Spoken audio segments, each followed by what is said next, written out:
Welcome to RVing in New England, the nation's only forum that puts you on stage with some of the biggest names in the RV industry. And now your hosts, John DePietro and Bob Zagami.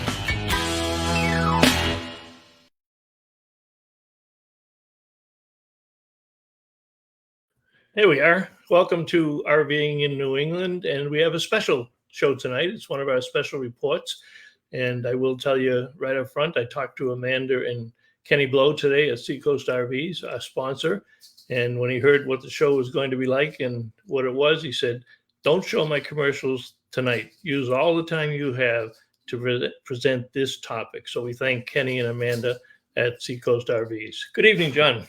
Good evening, Mr. Zagami. It's been quite a crazy week, really a week. Yeah, almost a full week of putting this together.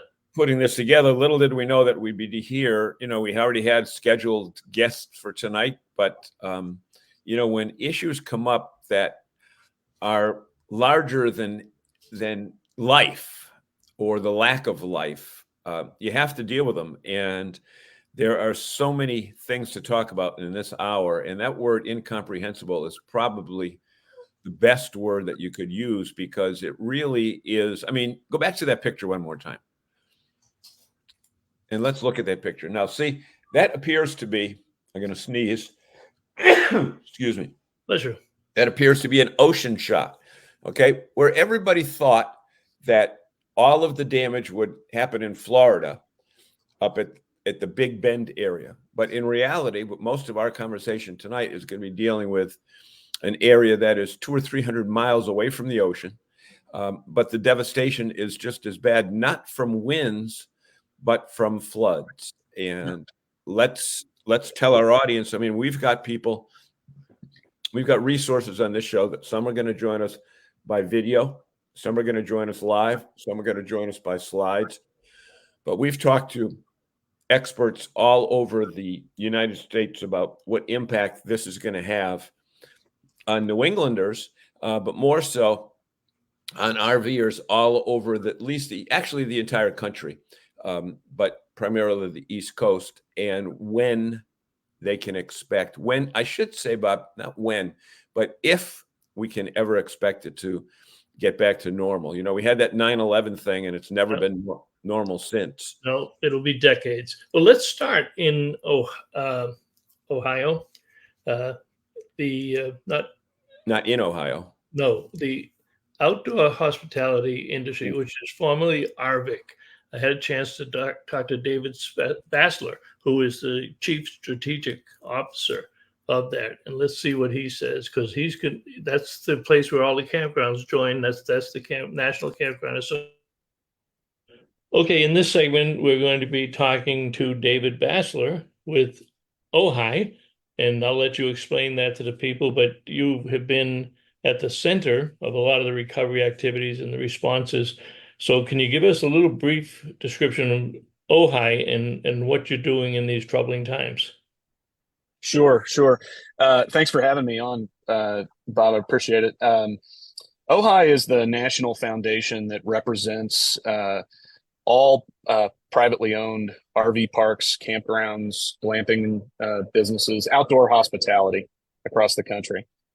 And we have more than 3,000 members across the country. But in situations like this, our focus is the industry as a whole, and getting these campgrounds that have been affected some relief and helping them get repairs done, and in some cases, unfortunately, in this situation, rebuild.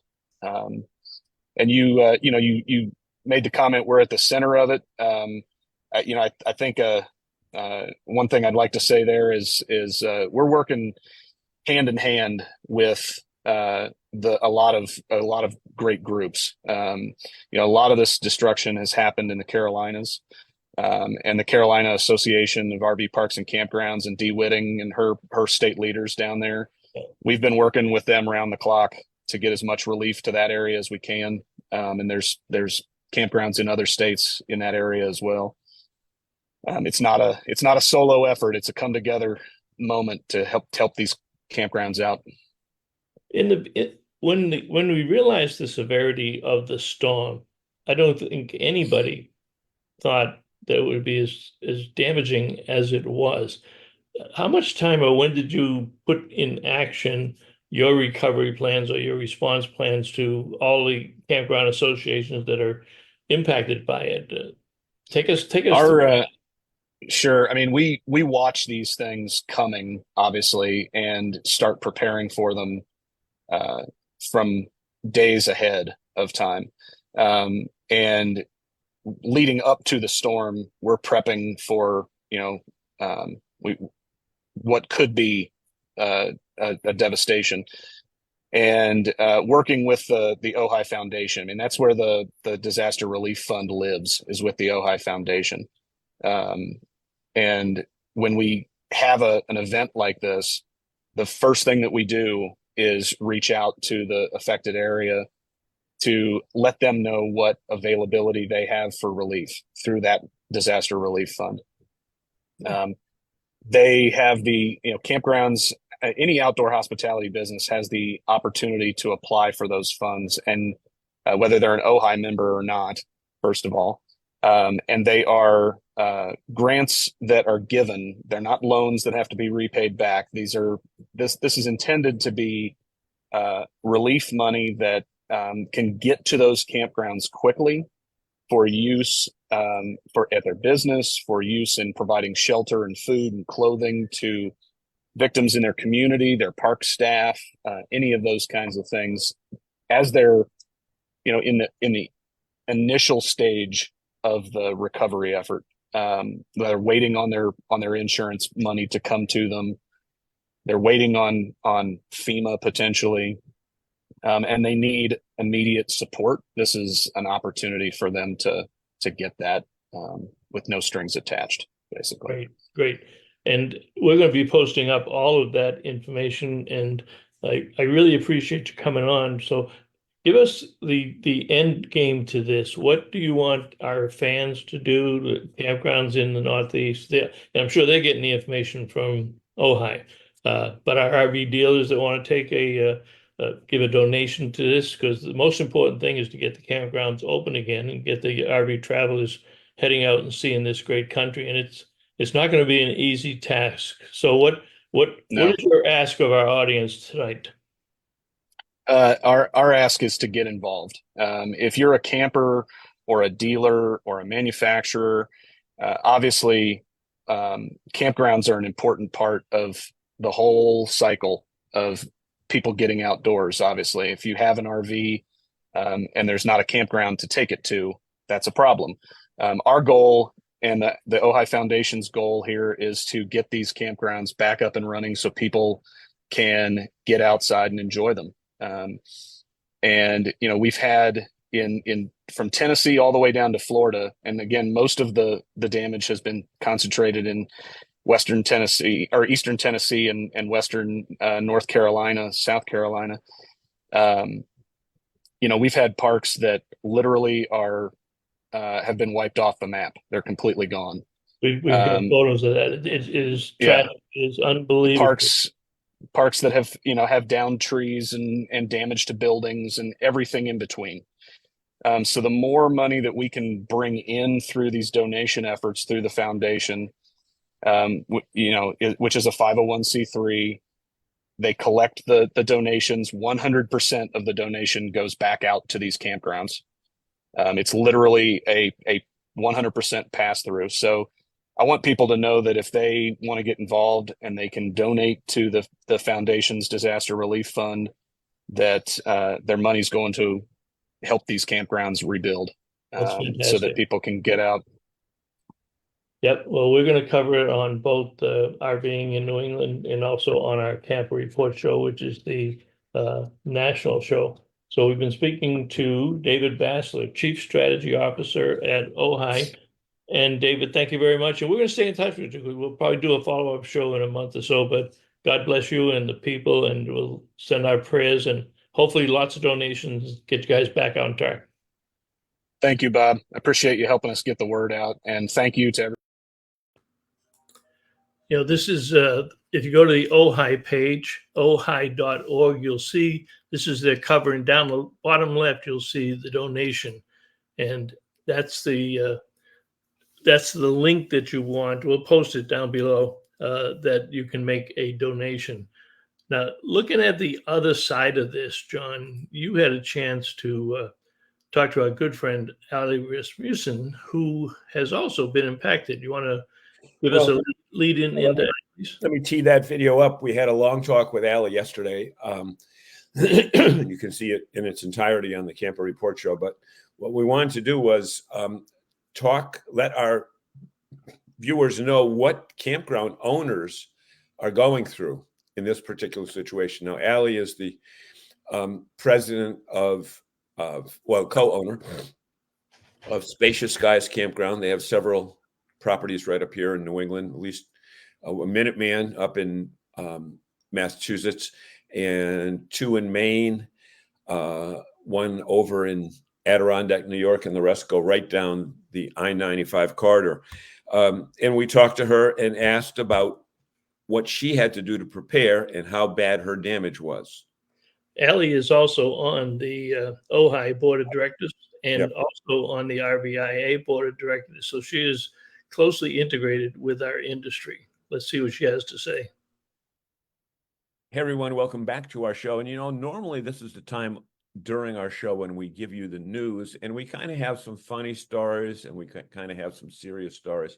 But today, actually, you can see on screen, it's a little bit different than normal. And in addition to Bob Zagami, who is on your screen, we have a very special guest. Her name is Ali Rasmussen, and Ali is the chairwoman of the board of Spacious Skies Campground. And the reason we're here, Ali, welcome back. We normally have you on in update, what's new going on. The springtime is here, the fall is here, you've got a brand new campground, but you'd have to be under a rock in the last week to not know what has gone on throughout most of the eastern portion of our country, all the way from Florida, where Bob is, up to almost Cincinnati, Ohio, with the hurricane.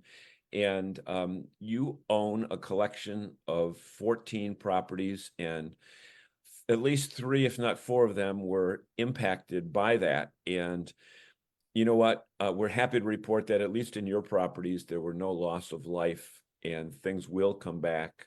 But as a campground owner, Bob, maybe you want to chip in here as well, but as a campground owner, this has gotten to be a extremely stressful week because you're in Middle Atlantic, and most of the hurricane stories that we hear are based upon campgrounds in Fort Myers, Florida, or Naples, Florida, or whatever.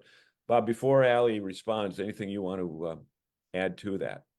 I think it's difficult for everybody right now, more so for Ali and her Spacious Skies Campground host of facilities. I mean, the damage that we saw last week, the only thing I can describe it as is incomprehensible unless you were there and on the ground and seriously impacted. And Ali, we wanted to kind of do a little bit of a journey with you. From an owner's perspective. Yeah, from the owner, what was going through your mind as the hurricane developed and as you realized it was going to probably impact some of your campgrounds? And let's take us through there, and we'll kind of walk through the whole process to where you are today and how you're responding.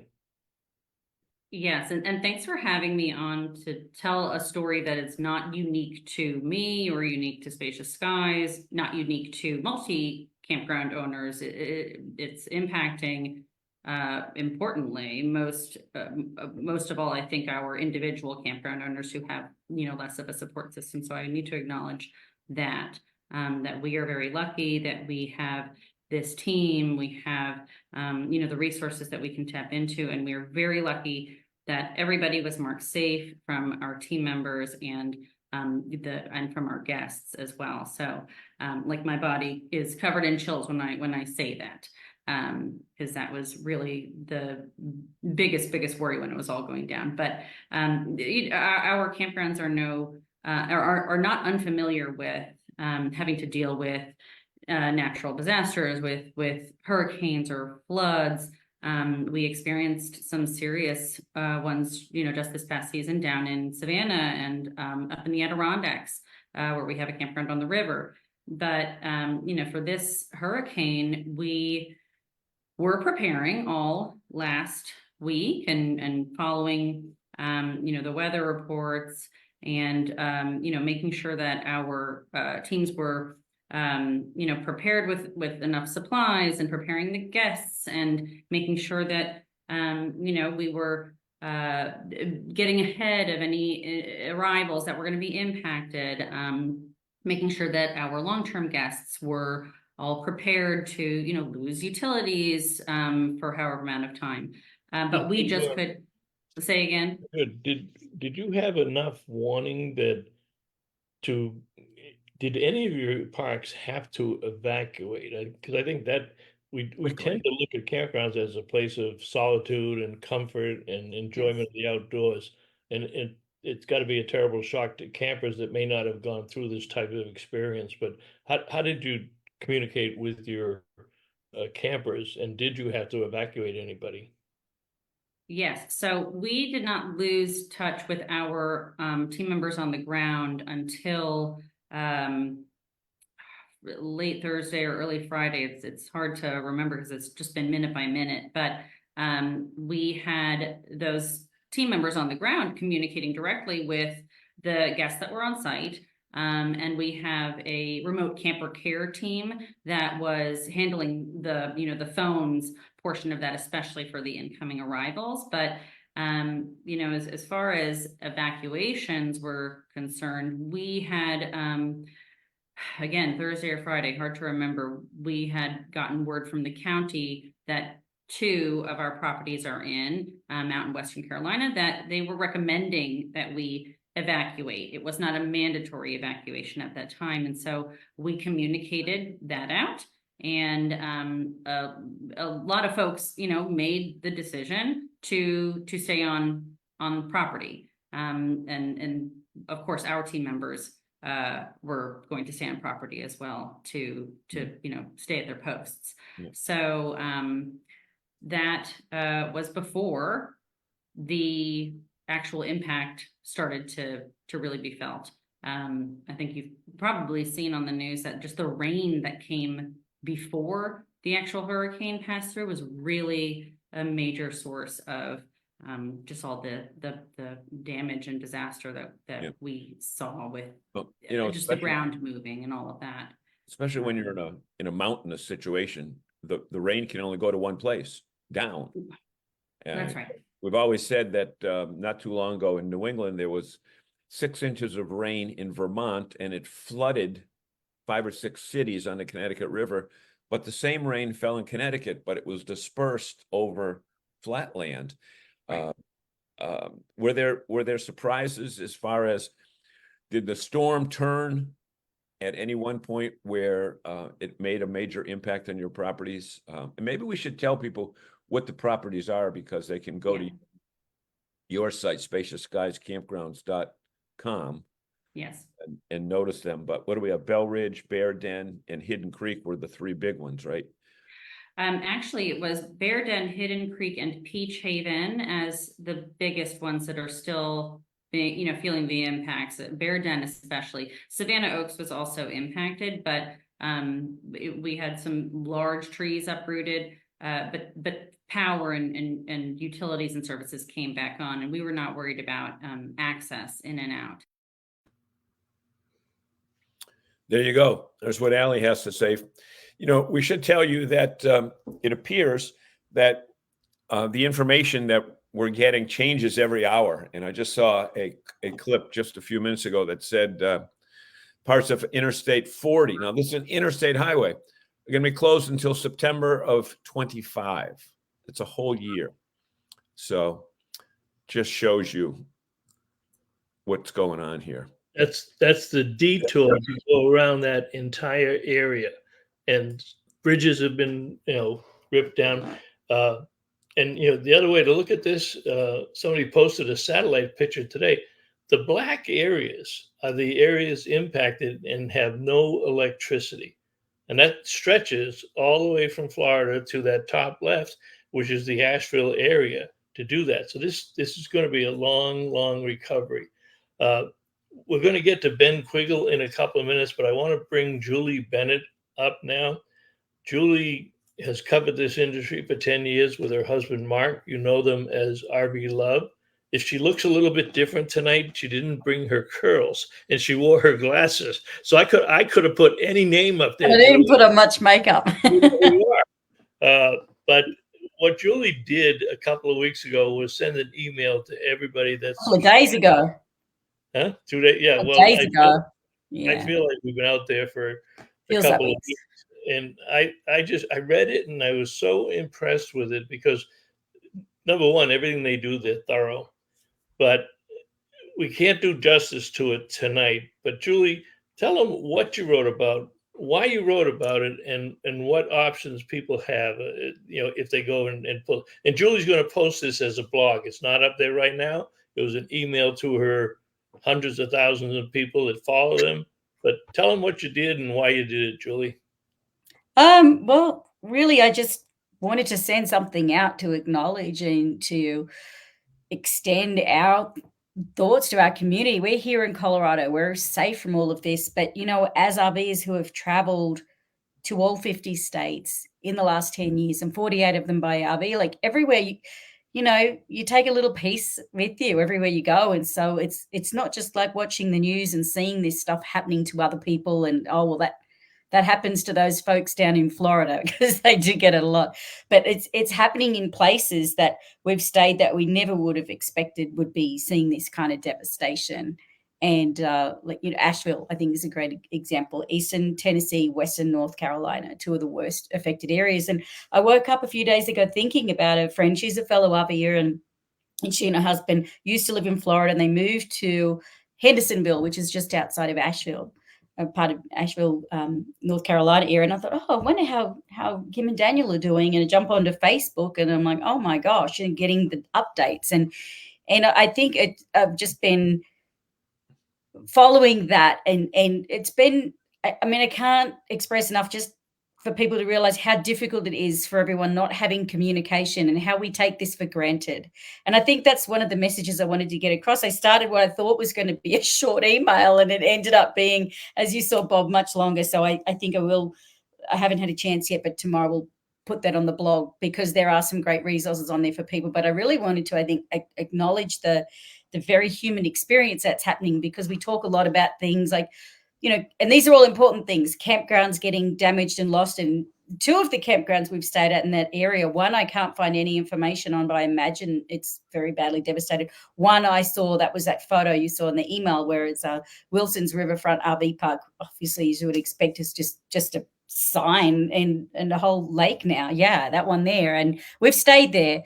That was where we cooked a Thanksgiving dinner in our RV, our first RV, and went to visit Biltmore Village. And so a lot of memories with these places. But just reading on a daily basis, Kim's updates on what it's really like, and I'm reading it going, oh my gosh, like it's one thing to watch these things on the news and see them on social media. It's another thing when you know somebody who's going through it directly and just talking about that and what they're dealing with on a daily basis, the lack of connectivity. She's still got no power. Day 6, no power. Yeah. Barely Julie, able to send a text. What you said is so true. It does have totally different meaning when you see these photos of places that you've been to. You've been, and you know people that live there. You know people. I finally got a phone call, a text back today from a college friend who lives in Boone, and Boone was pretty hard hit. But he said, we're high up. We lost a big tree, no damage to the house, but no power for 30 hours. So friends are still out of it. One of the things that, that whole North Carolina, Virginia, Tennessee area that is so prominent. I see our friend Larry Peter, who's our friend from Campers Inn, but also is our NASCAR connection. Larry, there's a Martinsville race coming up in a few weeks. Will that be impacted? And the other thing that's NASCAR related is I saw that Bristol Motor Speedway has opened up their parking lot, their not parking lot, their campgrounds to any campers that had to flee the area, as well as Charlotte Motor Speedway. So, NASCAR is a big event. They're in their playoffs right now, and they're opening up their hearts and their parking lots. But if Larry, you're still here, is Martinsville going to be impacted by this? Interesting note.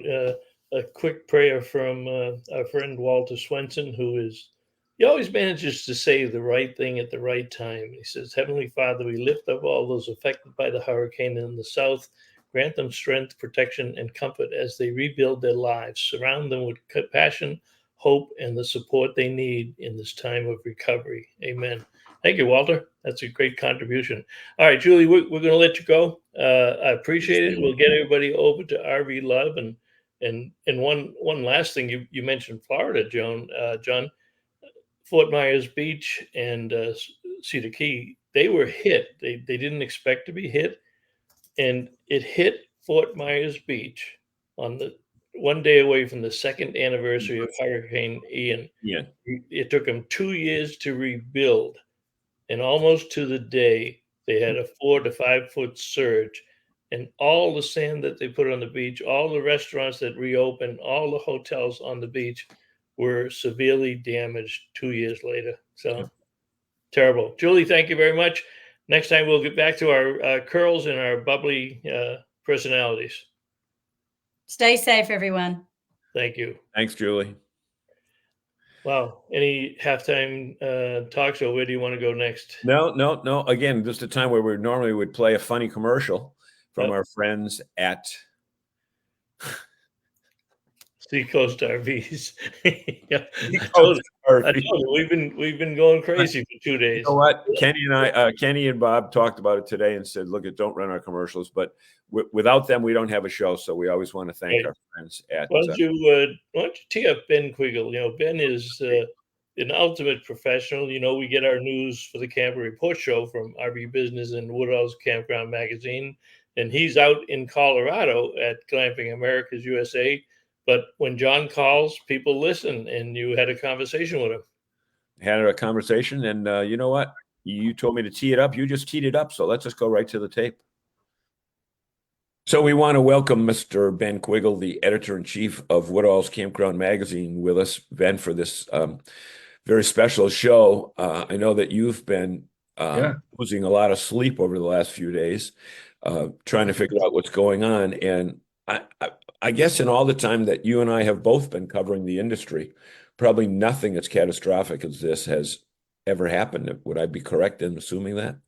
Yeah, I mean, the only thing I can think of that would be close would be that hurricane a couple of years ago, and I can't think of the name of it, that wiped out like the Red Coconut in Florida, which was a really historic old campground. Yeah, Ian. I think it was Ian, if it was maybe years ago.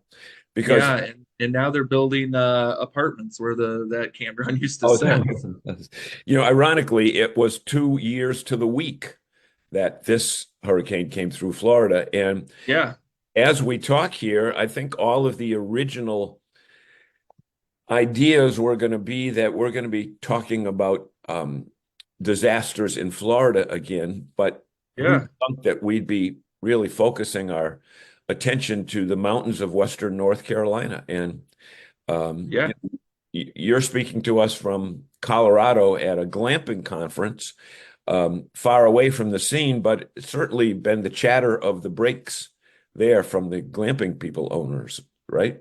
I think people here have been definitely talking about it. There are definitely some people who couldn't make it because the travel was impacted, or they had some issues, with the home, where they live, or their businesses. We had one guy on my panel yesterday that actually owns a park in North Carolina, and his park suffered minor damage, and he was still able to make it out to the show.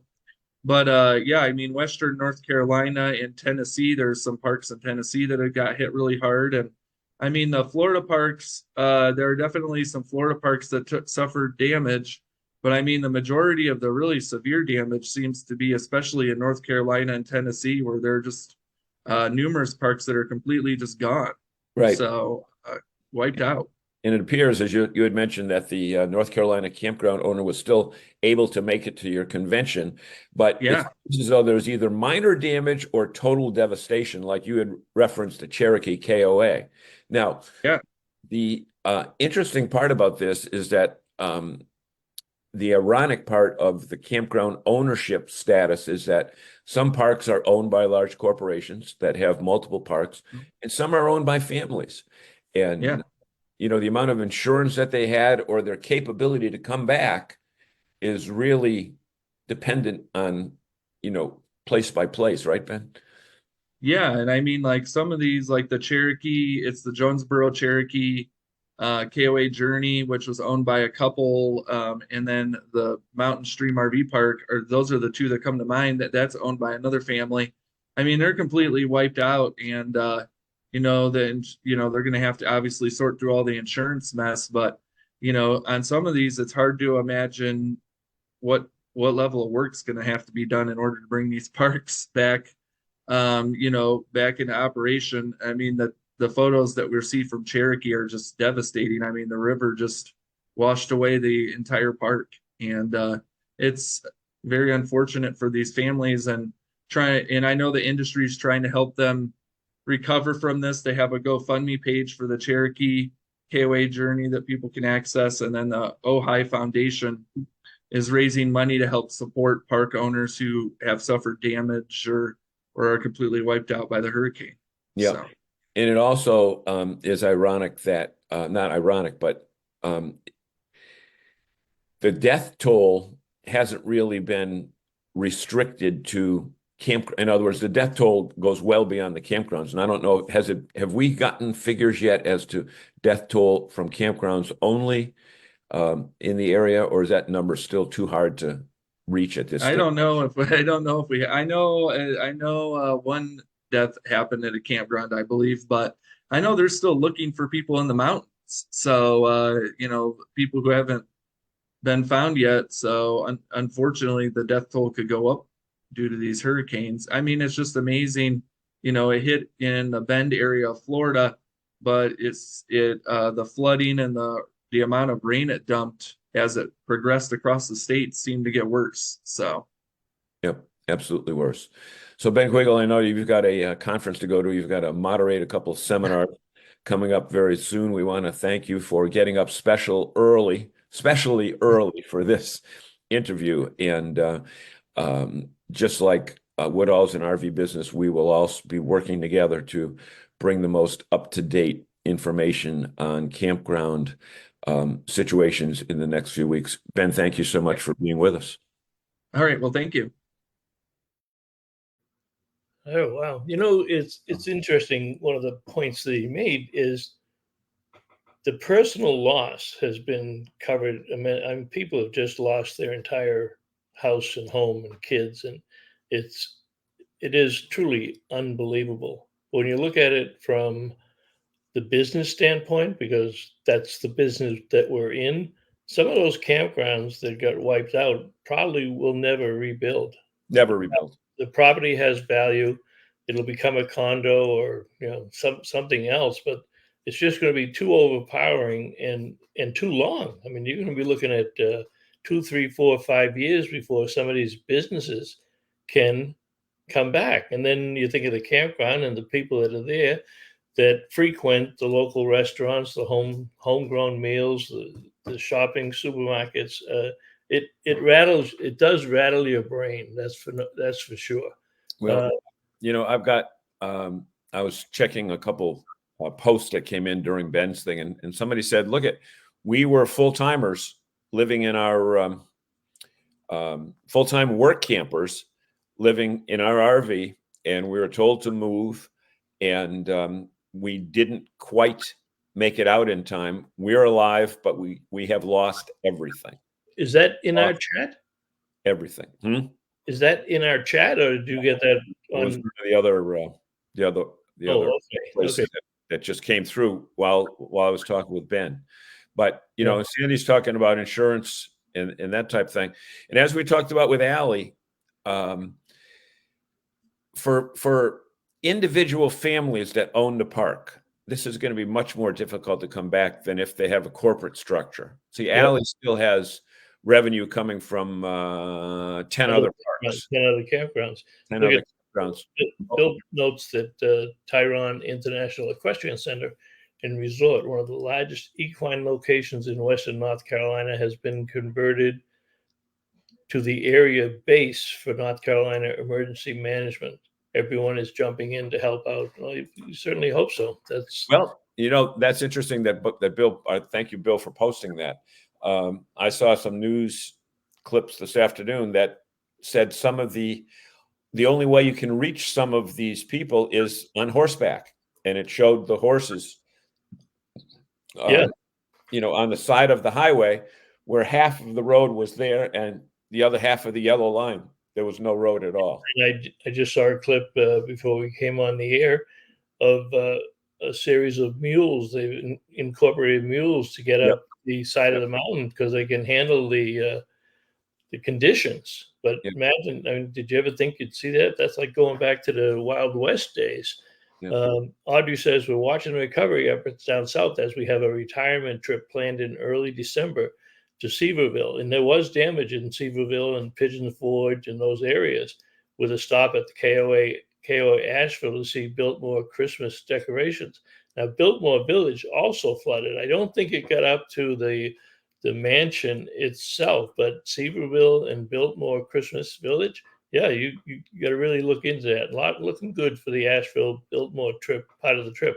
I wouldn't think so, Audrey. I'm sorry to hear that, but I wouldn't think that that's going to be doable in even within the next year. Yep. Go to Sandy's too, Bob. That Sandy has a very interesting. Well, this one, yeah. Some have insurance, not replacement value. That whole thing with insurance.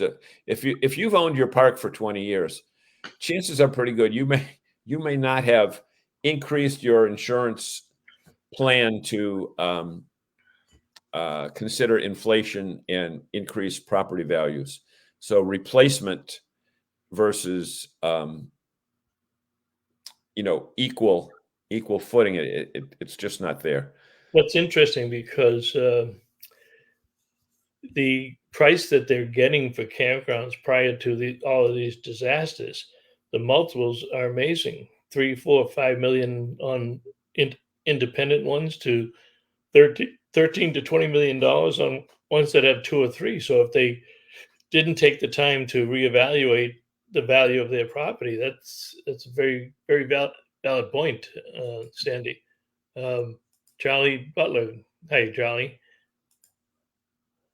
Oh, Larry says Bristol did have damage. So even that we're parked there. Yeah, that's well, it did go into Virginia. So there was damage in Virginia too. Well, Augusta National, the golf. Wow. Well, they've got till April to clean up. But Bristol just had their race, 2 weeks ago? Yep. I think it was just 2 weeks ago. Because this week's Talladega. I think last week was Bristol. But imagine, Larry, being at a NASCAR race. And I've camped at Bristol. And there are thousands of campers there. Imagine being at a NASCAR race when a hurricane is coming through. And I've been to Talladega. I've been in the infield. And I've been to Charlotte. I've been in the infield. It would, at least in Charlotte, it would turn into a swimming pool. And there's no way out. There's no way out. Not only that, a lot of the tracks they take up a large land mass. The track is big. They got all those stands, but they have terrible 2-lane roads going in. Look at Loudon. Right. If you want to go to Loudon, you got a 10-mile 2-lane road before you get to the track, and it's backed up all the way back to the major highways. Exactly.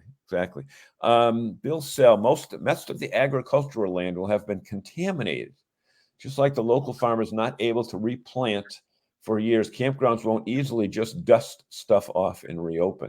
Where are you? Waste 739. Oh, there. Okay. Interesting, because with the water, who knows what else is in the water? It's not just water. It's septic and sewage and everything like that. 734, Audrey Foley, Egan. We're watching the recovery efforts down. Did you already say that? I did that one. Yeah. Yeah. Okay, I'm sorry. Was Walter that lots of NASCAR teams and drivers using helicopters to deliver supplies into that disaster area. That's a big point, because many of these teams are headquartered in Charlotte, around Charlotte, and they get their planes and it just missed them. It just missed them because Mooresville is the area that most of the big garages are, which is northwest of Charlotte, or it's north of Charlotte. It's on I-77 from Charlotte up to 81, and that's in North Carolina. So just west of Charlotte is where the problems, exacerbated big time. And I'm looking here, Bob, and we have an amazingly intelligent audience. We do. I meant that we do. That was in the affirmative. Oh, we should also tell people, unless we did this last week, but a month ago we were mourning the loss of Zagami's 10-year dog, and Zagami and his wife both said, "No more dogs." And you can see how long that lasted, right? You want to introduce? This is Toby. Yeah. No, I don't want to talk about dogs tonight. I did see late in the day, and I didn't have a chance to capture it, but I think I posted it on the Nervous site.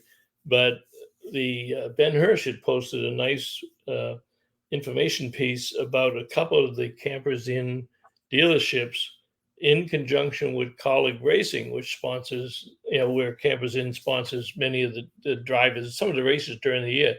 But they have organized a campaign to fill up some stuff and take it over to the other areas that have been impacted, and that's being handled by that. I wouldn't be surprised. I know how much Campers Inn gets involved in their communities around the country. I wouldn't be surprised. I'll send a note to Ben and suggest that he do it at all 36 locations, because they do fill an RV for one of the fundraisers in New England, but fill up an RV and send the stuff over to North Carolina. I'm sure Ben's pretty sharp. I'm sure he's already thinking of it and doesn't need my input.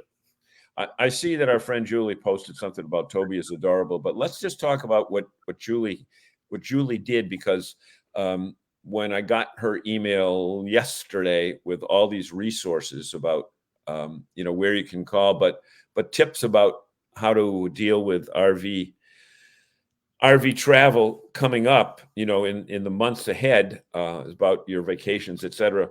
The thing is, they're somewhere in Arizona. They are 2,000 miles away from any of this being impacted. But she took the time, considerable time, to go through that list of suggestions. I know last week when I was talking with suggestions on how to help us with no personal gain. The other thing, I was talking with Jeff Slater at Majors RV, where I'll be tomorrow, by the way. What time are you going to be down there? They get the start of their open house tomorrow. 9 to noon. 9 to noon. So 9 to noon. You want to see John in person, get a signed autograph. You have black and white pictures this year or color pictures? Yeah, a little of both, and I'll pose for selfies too. If that's it, that's if you really have nothing to do.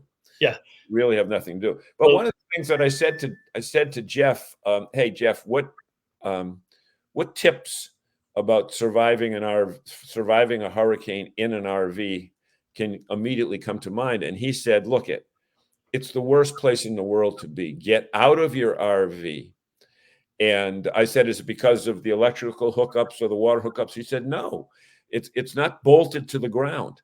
He said, get out and get into a permanent building on site. Now, it looks like the permanent buildings on site in Western North Carolina were just as devastated as people who stayed in the RV. Yeah. But, a few years ago when that hurricane came through Springfield, the people that were killed at Village Green in Brimfield were those that decided to stay in their RV. So, folks, I bet that's 20 years ago, John. No, that was in 2011. Really? Yep. Yep. 2011, because I was working in Springfield and I had just gone to Springfield that day. So anyway, the whole point is this: RVers are a caring, sharing community. And I know this group here, because of the things that they do, like Halo's Wish all year long, are always trying to help out others. So it's a shame that we have to do shows like this. But many times when you do a show like this, it wakes people up out of the complacency of thinking that they can go anywhere at any time. And, us people on the East Coast are going to be more impacted by this than we realize. We want to thank all the people that have tuned in tonight to, bring their prayers, like Don Hawes. The other thing, we posted earlier about the donations to the Ojai Foundation, which go out to their campground membership. Please don't forget the work that the American Red Cross does. You can always be secure in your donations, and they will get it to the appropriate places. They'll know who needs it that day versus the next day. So if you're inclined to contribute to the recovery efforts, don't forget the American Red Cross. Yeah. And on the Board of Trustees, this is for Ojai. I found this kind of by accident when I was on their site, but we have a lot of local representation on that Board of Trustees. So if you got questions about what Ojai does or what the foundation does or what they're doing, in New England, we got Peter Brown at Lone Oaks Campsites, who was recently sold his campground. Cindy Zabersky, who wears two hats in New England. She's the president of the Northeast Campground Association, but she's also now replaced Marsha Galvin as the executive director of the Mass Campground Owners Association. And Marsha Galvin, representing Normandy Farms, is there. And Dawn Watanabe, all the campgrounds know Dawn. She spent many years with Trailer Life and the Affinity Publications, but she last year went to work for the RV Life Network, and we communicate with her on some of our shows. John does some interviews with her, but she is on the RV Life Network to really develop the campground end of it, and she knows a lot of people, and they'll be reaching out to her. So keep that in mind also. I'm looking down here, and Julie just mentioned Samaritan's Purse. Interestingly, this is amazing. Yeah, it's been around for many, many years. And I happen to see their video that they did yesterday. Yeah, I saw that. Yeah. They're headquartered in Boone, North Carolina. That's their headquarters. And I don't know if their headquarters was devastated or not, or destroyed, or whatever the word is.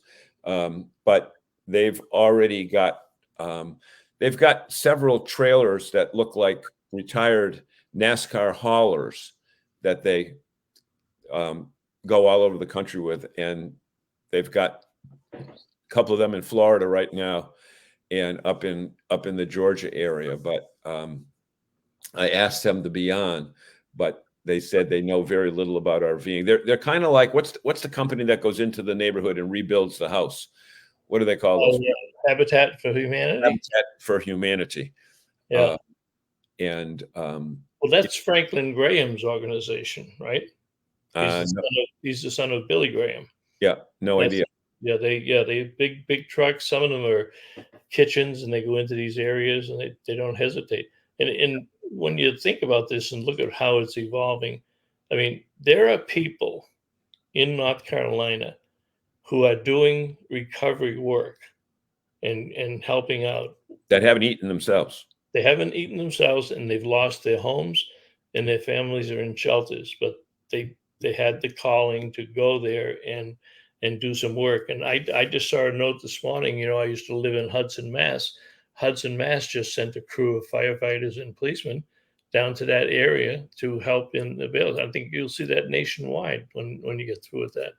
Don Hall says, prayers for all those involved. Stuff can be replaced. Blessings and prayers to all who survived. Absolutely. Bernie says Ben Hirsch, who does own an airplane, will be flying in a drop of supplies to the affected area. So Campers Inn is jumping in full force there. And I think you'll see a lot of other fleet. And I tell you, what was amazing from the Florida perspective Fort Myers Beach was hit pretty hard. Clearwater Beach was hit, totally unexpected. Yeah. Tampa got hit, and Cedar Key is where it came on land. Total wipeout, total wipeout, and there's North. been tremendous response here all along the hurricane itself. But the unique thing, it's crazy how these storms work. I don't know how the weather people or even the recovery people understand them. 2 years ago, Fort Myers Beach was wiped out with Ian.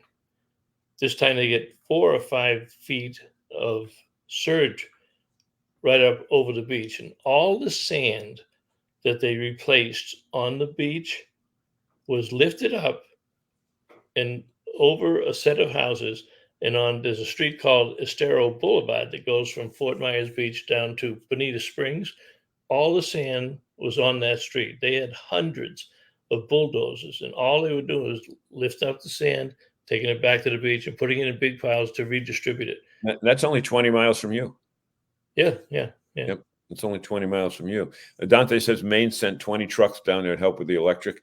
You know what? You always see that in New England during the wintertime when a big snowstorm is coming. You all see these power trucks coming from down south up to New England to help out. And, there's a whole industry of people that just go from disaster to disaster and work there remotely for a few years, live in cheap hotels, do their work, make a lot of money, and then, take a year off, and then they go back and do it over again.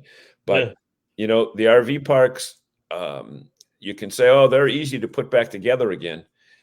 That's fine if you lost the playground or you lost the, the area that they have the picnics in. But when you see the devastation, I think Mountain Creek was one of them that, Mountain Stream. Yeah, Mountain Stream. They advertised that they're right on the water.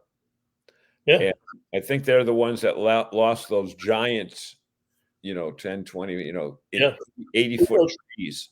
The other thing, and again, these are the types of things that you don't really think of until you've been punched in the nose, as Mike Tyson likes to say. Many of these campgrounds, especially the mom and pops, were built a long time ago, and they were grandfathered with new regulations for building and plumbing and electricity. If they go to rebuild, they have to go to all the new standards. Right. And, it's not a one-for-one replacement. Your clubhouses, your showers, the electricity at the campsites. It's incredible. Don Haas says the RV Odd Squad in Ider, Alabama, is organizing tractor trailers of supplies to help those affected. You're gonna see a lot of that. That's really good. We need that to see what these people are doing there. Let me see if there was anything else that I had over here. Boom, boom, boom. Got the traffic, got the board, Red Cross. Yep. Well, got pretty much all of that stuff. Yeah. And, I'm sure we'll be making a donation for NERVDA also. So if you have a chance and so inclined, let's help these people out any way that we can. Any last comments, Mike? John, we are pushing ourselves right up to the end of the show. No, I just had a note from people that were in North Carolina, but they got out just in time. And as they were leaving, they saw the roads disintegrate behind them when they were moving across to head to Myrtle Beach. And when they got to Myrtle Beach, they made it, but they said we barely made it. And if they had delayed, they said if they delayed another hour, they would have never made it because I-40 was the main road that goes from, Interstate Highway west to east. So thank so much to our members who are to the people that we got to interview, to Ben Quiggle, to Allie, to Dave Bassler, and special thanks to Julie Bennett for coming on with us tonight. My phone is lighting up too, and I want to thank you, John. You just did yeoman's work, incredible work getting these interviews, and but we do it for you people because you are our fans. You're here every week, and fans are our family, Bob. They're our family. When I went back to I hadn't been to Halo's Wish for a couple of years because of travel schedules. But when I got back there, and you see Cavosa, you see Swenson, you see the Coles, Joe and Rhonda, they're like family members. They're like family, and you know what? and Rhonda, God bless her, her mother passed away that morning. That day, right? She was there doing volunteer work. So, Yeah. so we thank you. We love you. We couldn't do the show without you. We wouldn't do the show without you. We'd go to the bar and have a Jack Daniels. But Yeah. Okay, thank you. Let us know what is out of the show and how we can help you going forward. Have a great day, everybody. Yeah. Let me. I'm just gonna tee up the closing. We're not gonna do a commercial, and we're gonna be out of here. This edition of RVing in New England was a presentation of the New England RV Dealers Association. Thanks for watching, and be sure to like us on Facebook, YouTube, and Instagram.